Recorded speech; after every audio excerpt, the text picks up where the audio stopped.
Hello बच्चों, welcome to Patidar जी।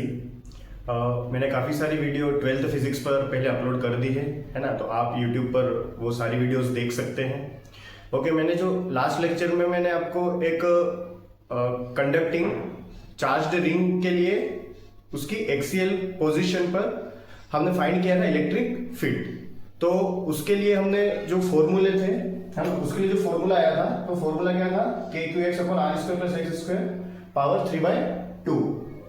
ये किसके लिए आया था? हमारे लिए रिंग के लिए। ओके, फिर हमने इसमें देखा था कि कहां पर इलेक्ट्रिक फील्ड जीरो हो रहा है, तो एक तो एक्स इक्वल्स टू जीरो यानी कि इसके सेंटर पे, और सेकंड हमने देखा था कि X equals to R upon √2। यहां पर क्या हो रहा था, जो ग्राफ है यानी कि इलेक्ट्रिक फील्ड वो मैक्सिमम हो रही थी, और एक पोजीशन है R equals to minus X equals to minus R upon √2। यहां पर क्या हो रही थी, इलेक्ट्रिक फील्ड यहां पर भी मैक्सिमम थी बट डायरेक्शन ऑपोजिट थी, है ना। तो ये हम पहले देख चुके थे, और फिर हम उसके भी पहले, है ना, एक दो वीडियो पहले हम देख चुके हैं कि जो एक फाइनाइट वायर है, कंडक्टिंग चार्ज्ड वायर, उसकी वजह से इलेक्ट्रिक फील्ड एक परपेंडिकुलर जो होती है वो ये होती है sin θ1 θ2, जो एंगल आप देख सकते हो।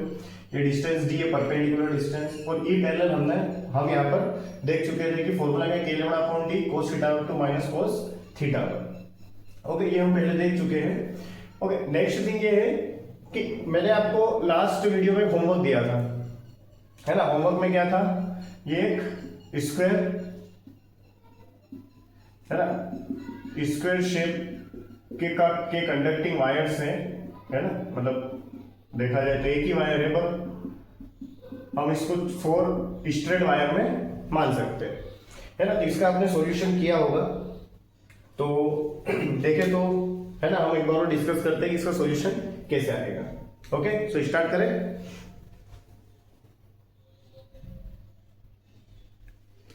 ओके, सो स्टार्ट करते हैं।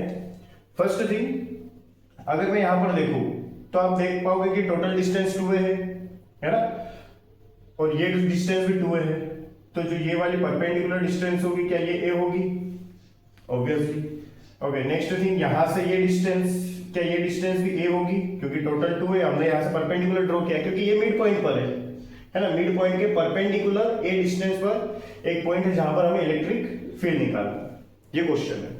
सो ये जो है ये a है ना, ये भी a है। तो क्या ये डिस्टेंस क्या होगी? अगर आप पाइथागोरस थ्योरम यूज करते हो तो a square plus a square 2a square, और रूट होगा इसलिए √2a हो जाएगा, है ना। फिर जब आप यहां से कौन सा डिस्टेंस निकालोगे, यहां से जब आप, है ना, ये वाली डिस्टेंस निकालोगे, तो ये वाली डिस्टेंस क्या हो जाएगी, ये √2 है। और देखो ये और ये यहां पे क्या दिख रहा है आपको, ये वाला ट्राइंगल, ये वाला और ये, मतलब ये पूरे ट्राइंगल देखो आप, इस ट्राइंगल में आप फिर से पाइथागोरस थ्योरम लगा सकते हो। तो √2a square a square 3a square हो जाएगा, और रूट लगा देंगे तो क्या बचेगा, √3a, पाइथागोरस थ्योरम, क्योंकि ये हाइपोटेनियस है। फिर √3a डिस्टेंस हो जाएगी। क्या इधर से भी डिस्टेंस ये √3a होगी?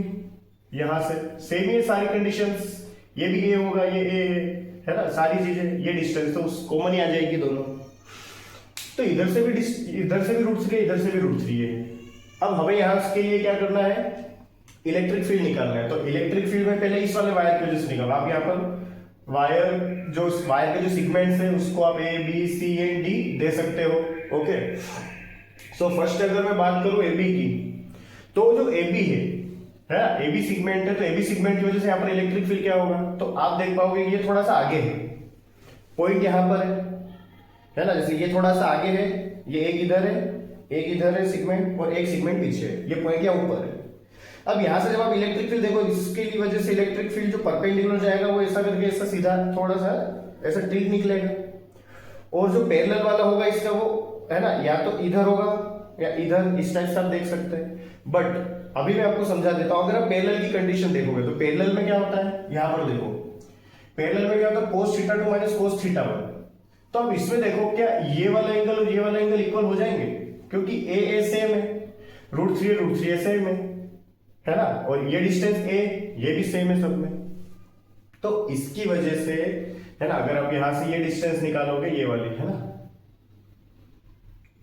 ये वाली डिस्टेंस, तो ये क्या निकलेगी, √2 है। यहां से इस वाले पॉइंट से यहां पर क्या है, सेगमेंट है, इस वाले पॉइंट से परपेंडिकुलर डिस्टेंस क्या हो जाएगी, है ना, √2 है, तो ये सेम है, इधर से √3 है, इधर √3 है ना, ऐसे होगा ना। तो अब ये जो डिस्टेंस दोनों तरफ सेम है, सब कुछ सेम जा रहा था, एंगल भी सेम होगा, एंगल सेम होगा तो cos θ2 माइनस cos θ1 क्या हो जाएगा, 0, तो पैरेलल वाला तो 0 हो जाएगा। क्या ऐसे सभी के लिए हो जाएगा भाई, इधर से सारी चीजें कंडीशन सेम ही तो जा रही है। ये भी 2 यहां से परपेंडिकुलर ड्रॉ करोगे, इसके लिए भी वही होगा, इसके लिए भी वही होगा, तो सभी के लिए पैरेलल वाला क्या हो जाएगा, 0, क्योंकि एंगल सेम कर रहे हैं, है ना। फिर नेक्स्ट थी, हमें से परपेंडिकुलर से मतलब है इसका परपेंडिकुलर किधर जा रहा है, इस डायरेक्शन में, इधर, है ना।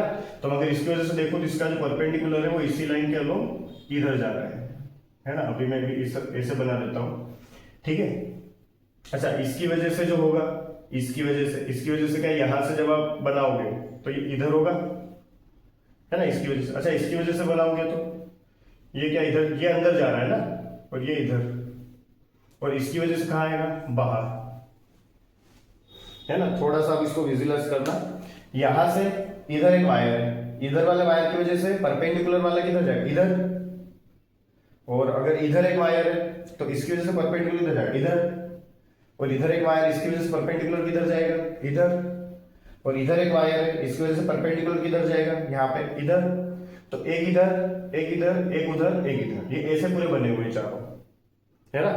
मतलब ऐसे समझ लो कि यहाँ पर एक पॉइंट है, एक उधर जा रहा है, एक इधर और एक इधर, है ना। वो थोड़ा सा 2D में 3D बनाना थोड़ा मुश्किल हो जाए, इसलिए मैं आपको समझा रहा हूँ कैसे हो रहा है ना। तो यहां पर मैं क्या करता हूं, जो एक की वजह से निकालेंगे वही सभी की वजह से हो जाएगा। भाई एक सेगमेंट के लिए निकाल लो, वही सभी सेगमेंट के लिए होगा, तो एक सेगमेंट के लिए क्या होगा बताओ, ये perpendicular k lambda upon d, है ना। सभी के जो चार्ज डेंसिटी वो सेम है लेमड़ा, है ना।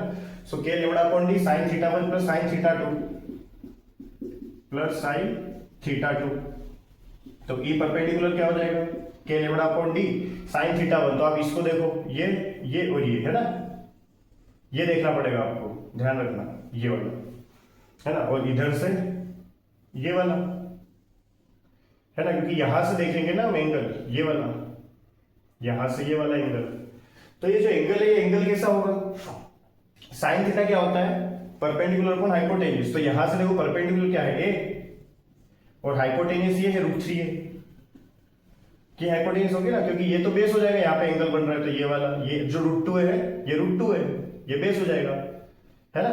ऐसे ही इसके लिए भी ये होगा, ये a होगा, है ना, भाई आधी आधी डिस्टेंस होगी ना इधर, तो ये a होगा, ये √3 है, तो a अपॉन √3 है। सो e परपेंडिकुलर इक्वल्स टू, ये 2 हो गए, इसलिए क्या लिख देंगे, 2k lambda a upon d, d यानी कि डिस्टेंस है ना, तो ये डिस्टेंस हमने क्या ले रखी है, a, जो परपेंडिकुलर डिस्टेंस है, सॉरी परपेंडिकुलर डिस्टेंस है d, है ना। तो ये यहां से जो डिस्टेंस है ये लेनी पड़ेगी, ये वाली, ये √2 है लेनी पड़ेगी, है ना। तो हम d की जगह क्या रख देंगे, √2 है ना। तो यहाँ पे आ जाएगा √2 है, और ये क्या था, 2a √3a, है ना, ये a है ना, ठीक है।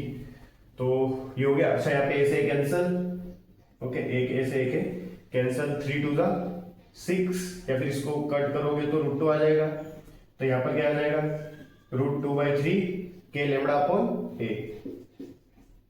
ये हो जाएगा। देखो कोई problem, k lambda upon d sin θ1 plus sin θ2, d क्या हो जाएगा, ये परपेंडिकुलर डिस्टेंस, ये क्या है, √2 है ना, ये a है, ये a है, तो आप पाइथागोरस थ्योरम लगाओगे, ये क्या निकलेगी, √2 है। इधर से देखो ये भी √2 है, पर उसकी जरूरत नहीं, हमें अभी इसकी जरूरत है, तो ये √2 है डिस्टेंस है, तो यहाँ पे d की जगह √2 आ गया। फिर sin θ1 ये वाला एंगल, और ये वाला sin, ये θ2 है, ये θ1 है, तो θ1 देखना है परपेंडिकुलर, तो इसमें परपेंडिकुलर क्या होगा, a, और ये हाइपोटेन्यूज, फिर इसमें परपेंडिकुलर a और हाइपोटेन्यूज √3 है, फिर इसमें क्या होगा, एज इट इज, तो ये 2 हो जाएंगे, 2 अपॉन √3, k लेमड़ा अपॉन √2 है, ऑलरेडी था, a से a कैंसल, 2 √2 से 2 √2 टाइम्स, तो ये बचेगा e परपेंडिकुलर, ये एक की वजह से है, ऐसे ही सभी की वजह से ये आंसर होगा, कोई प्रॉब्लम नहीं है।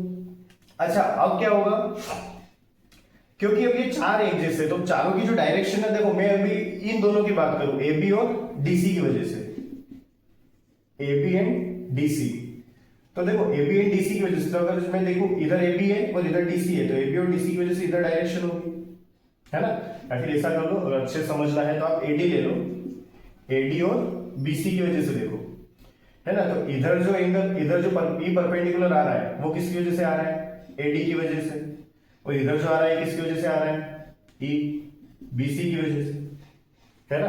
तो आप ये देखो कि दो यहाँ ये एंगल कितना है, ये वाला एंगल। तो अगर मैं इधर से ये देखूं, है ना, तो ये वाला एंगल कितने का होगा, ये अभी आपने देखा है कौन सा, जैसे ये वाला आया, ये वाला एंगल जब इधर जाएगा, है ना, तो ये कितने का होगा, ये वाला कितने का है। देखो तुम्हें सबसे पहले क्या करना है, इधर से ये वाला एंगल देखना है, तो ये वाला एंगल कितने का होगा, क्या मैं डायरेक्ट लिख सकता हूं 45 डिग्री, अगर आप समझ पाओ तो। देखो समझो, मैं इधर बताता हूं, देखो ये ऊपर जा रहा है ए, ये क्या है ए, समझना, ये होगा, इधर से जब आप ये लोगे, अच्छा ये ए है, ये ए है, ऐसा हुआ है ना। पर यहां से, क्योंकि यहां से जो देखेंगे वो यहां से इधर जा रहा होगा, तो हमें ये वाला ए है, ये वाला भी ए है, तो दोनों सेम हो गए, ये दोनों सेम हो गए। तो अगर, क्योंकि ये क्या है ना, मुझे कौन सा एंगल देखना है, ये वाला देखना है, तो क्या होगा ये वाला एंगल, है ना, tan theta equals to perpendicular upon base. तो यहाँ पर देखो परपेंडिकुलर ए है, बेस भी है, 1 आ गया, तो टेन में 1 किसकी वैल्यू होती है, 45 डिग्री की वैल्यू। तो ये वाला एंगल कितना होगा, 45 डिग्री, है ना। तो ये वाला भी क्या होगा, 45 डिग्री, क्लियर है ना, सिर्फ 45 डिग्री है। तो ई बी सी कितना है, 45 डिग्री। यहाँ पर ई ए डी, यहाँ पर भी एंगल कितना होगा फिर 45 डिग्री, इधर से भी वही सेम ही जाएगी सारी चीजें। तो इनके फिर से आप क्या करोगे, दो कंपोनेंट्स निकाल लोगे, है ना, ई पैरेलल मतलब हॉरिजॉन्टल, ई हॉरिजॉन्टल, ये क्या हो जाएगा ई साइन थीटा, और ये वाला भी ई साइन थीटा होगा। तो ये फिर से कैंसिल हो जाएंगे, तो बचेगा क्या, सिर्फ ये ऊपर वाला कंपोनेंट, ये क्या होगा ई cos 45 डिग्री, और दोनों की वजह से सेम है क्योंकि इलेक्ट्रिक फील्ड सेम है, तो इसलिए मैं यहाँ पे 2e cos 45 डिग्री लिख लूंगा। अच्छा इनकी वजह से ऐसा है, तो अब मैं देखूं AB और CD, तो AB और CD की वजह से भी ऐसे होगा, एक थोड़ा क्या हो रहा है, एक ऐसे बाहर आ रहा है ना, मतलब CD की वजह से इधर और AB की वजह से उधर, तो ये एक इधर जा रहा है, एक उधर जा रहा है, और एंगल वही 45 डिग्री, तो इनका भी ये वाला जो कंपोनेंट है हॉरिजॉन्टल, ये तो कैंसिल हो जाएगा, फिर ये वाला जो बचेगा, है ना, जो ऊपर की साइड जा रहा है वर्टिकल, सिर्फ यही बचेगा उनका भी, है ना। तो अगर मैं चारों की वजह से देखूं तो भाई 2e इन दोनों की वजह से, तो 2e उसका भी होगा, तो टोटल क्या हो जाएगा 4e cos 45 डिग्री, 4e हो जाएगा। सो cos 45 डिग्री की वैल्यू 1/√2 और 4 है, तो 4 और e की वैल्यू हमने यहां निकाली थी √2/3 और k लेमड़ा अपॉन a, और cos 45 डिग्री की वैल्यू 1/√2, √2 से 2 कैंसल। सो यहाँ पे क्या बचा, आंसर क्या आ रहा है आपका 4k लेमड़ा अपॉन √3a। सो और इसकी जो डायरेक्शन है वो JK पे, मतलब जस्ट ऊपर, क्योंकि बाकी सारे कंपोनेंट्स कट वट के खत्म हो गया सब, क्लियर है। मतलब बहुत अच्छा क्वेश्चन था, है ना। थोड़ा सा आपको सोचना पड़ेगा इसमें, क्योंकि मैंने तो चीजें लगभग आपको समझा दी कहां पर क्या हो रहा है, थोड़ा सा सोचो उसको, है ना, इमेजिनेशन करो, इमेजिनेशन करोगे ना तो चीजें थोड़ा सा आसान हो जाएगी आपके लिए। आप सिर्फ डायग्राम के भरोसे बैठे होंगे, तो डायग्राम से समझना है तो थोड़ा सा समझ सकते हैं यहाँ पर अगर डायग्राम में देखोगे 2D में 3D बनाना पड़ रहा है, तो उसमें थोड़ा सा आपको सोचना पड़ता है, अच्छा ये कहाँ जा रहा है, ये कहाँ जा रहा है, ये √2 किधर है, वो सारी चीजें किधर है, वो सब सोचना पड़ेगा। सो क्लियर है ना, ये √3 ये है, ये तो ए मिलके √3 बना है ना, पाइथागोरस थ्योरम। सो क्लियर है, एनी प्रॉब्लम, है ना। मतलब ये थोड़ा सा ध्यान रखना, क्योंकि ये थोड़े हाई लेवल के क्वेश्चंस करवा रहा हूं मैं, है ना। तो अगर बोर्ड वगैरह वाले बच्चे तो बिल्कुल भी ये देख के घबराएंगे कि वो बाप रे क्या हो गया है ना। ये बोर्ड के लिए वैसे भी नहीं है ऐसे क्वेश्चंस, है ना। ये थोड़े हायर लेवल के जो हायर स्टडी कर रहे हैं उनके लिए क्वेश्चंस है ये, है ना। ओके, तो मैं इसको रफ कर दूं, ओके।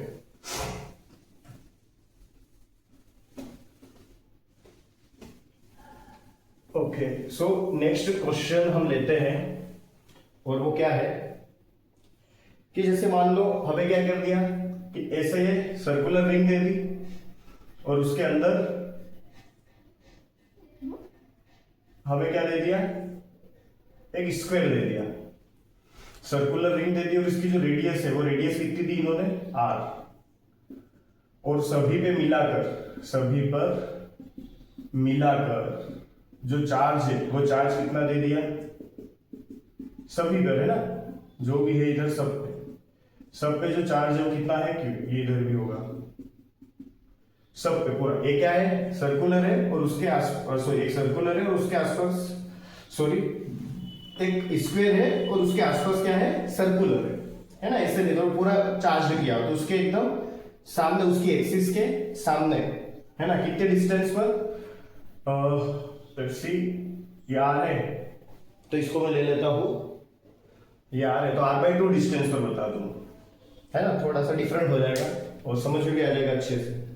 तो आपको r/2 डिस्टेंस पर बताना है यहाँ पर इलेक्ट्रिक फील्ड क्या होगी, बहुत सिंपल है, कोई प्रॉब्लम ही नहीं है ना। अभी मैंने इसके लिए आपको अभी आंसर बता ही दिया, क्या आया था, 4/√3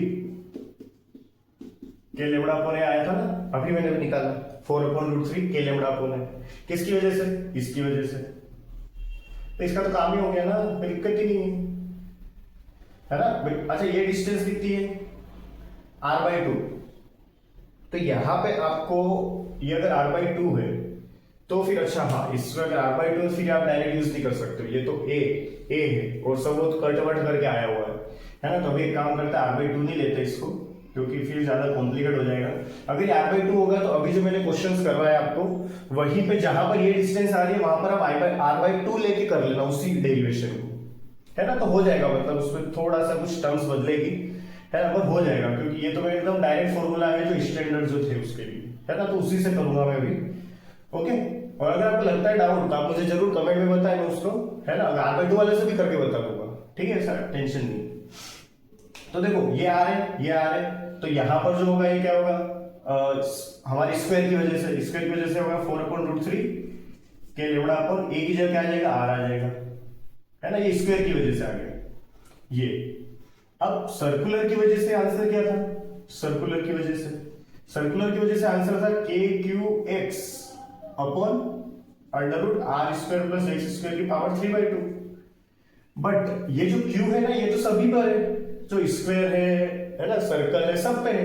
यहाँ अगर सिर्फ सर्कल पे होता तो यहाँ पर हम q लिख लेते, काम हो जाता, तो हमें q की यहाँ पर डेंसिटी लिखनी पड़ेगी, तो लेकिन ये q चार्ज कौन सा है, सिर्फ सर्कल सर्कल वाला है, तो अब ये हम कैसे करेंगे, तो हमें क्या करना है, सबसे पहले कि यहां पर जो डेंसिटी है वो लिखनी पड़ेगी, तो lambda equals to q upon, अब यहां पर क्या आ जाएगी, डिस्टेंस, तो डिस्टेंस क्या होगी, सर्कुलर डिस्टेंस पूरी, तो पूरी सर्कुलर डिस्टेंस कितनी है, 2πr प्लस कौन सी, स्क्वायर वाली डिस्टेंस पूरी, तो देखो ये क्या होगा, क्या ये r होगा, है ना, ये सर्कमफेरेंस से सेंटर, ये r होगा, तो ये क्या हो जाएगा, है ना, क्योंकि ये स्क्वायर है, तो आपको पता है कि ये वाला ये r है, तो ये वाला एंगल क्या हो जाएगा, 45 डिग्री, है ना, ये 45 डिग्री, सो r का 45 डिग्री क्या होगा,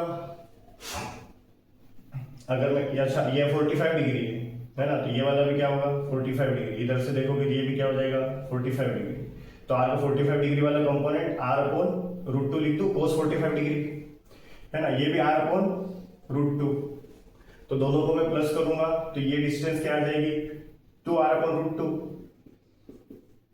और √2 से कट होगा तो √2r हो जाएगा, ये डिस्टेंस क्या हो जाएगी √2r, और ये भी √2r, तो टोटल क्या हो जाएगी 4√2r, है ना, ये √2r 4 हो जाएगा, तो 4√2r, ये q है, और सॉरी ये लेमड़ा है। हमें सिर्फ चार्ज किसका देखना है, सिर्फ और सिर्फ रिंग का, क्योंकि यहाँ पर जो q रखना है वो सिर्फ रिंग का रखना है, तो रिंग के लिए क्या रखेंगे, लेमड़ा इक्वल्स टू